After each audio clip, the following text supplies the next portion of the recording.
Hello guys, आप लोग कैसे हैं। मुझे उम्मीद है कि आप लोग अच्छे से होंगे। आज हम पढ़ेंगे 5th स्टैंडर्ड की कविता 10th लेसन मराठी बैल पोळा। चलिए शुरू करते हैं। ऐका वाचा। सणबयांचा आज पोळा, गोठ्यातील बैल नाहू गाला, मखमली झुली रंगीत शिंगे, कपाडी बांधली रेशमी बाशिंगे। धावड्या पवड्या सजलेले दजलेले, गावभर भगा मिरवू लागले। आजच्या दिनी नाही कामधाम, पुरणपोळी खाऊन नुसता आराम। बैलपोळा म्हणजे फेस्टिवल ऑफ बुलक। सण म्हणजे फेस्टिवल। गोठा म्हणजे कावशेड।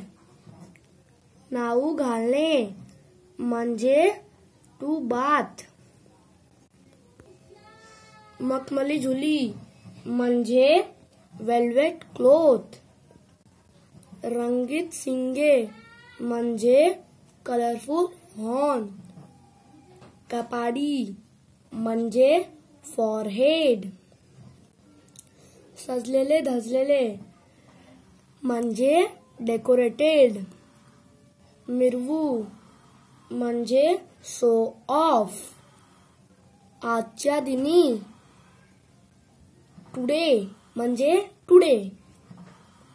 कामधाम म्हणजे वर्क। पुरणपोळी म्हणजे स्वीट चपाती और स्वीट पराठा।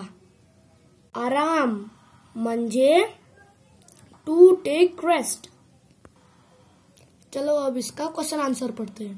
प्रश्न 1, एका वाक्यात उत्तरे लिहा। फर्स्ट, बैलांच्या सणाला काय म्हणतात? उत्तर, बैलांच्या सणाला बैलपोळा असे म्हणतात। सेकंड, बैलांना कसे सजवले आहे?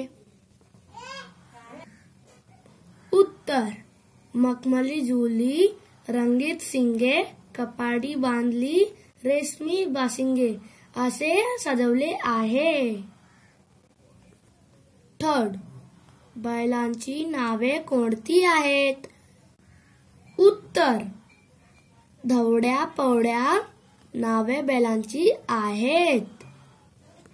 चलिए अब इसको और फिर से रिपीट करते हैं। थर्ड, बैलांची नावे कोणती आहेत? उत्तर, धावड्या पवड्या नावे बैलांची आहेत। फोर्थ, बैल पोळ्यांच्या दिवशी बैलांना काय खाऊ घालतात? उत्तर, बैल पोळ्यांच्या दिवशी बैलांना पुरणपोळी खाऊन घालतात। आई होप ये वीडियो पसंद आई होगी तो मेरे चैनल को लाइक एंड सब्सक्राइब और कमेंट और शेयर जरूर कीजिए। Thanks for watching.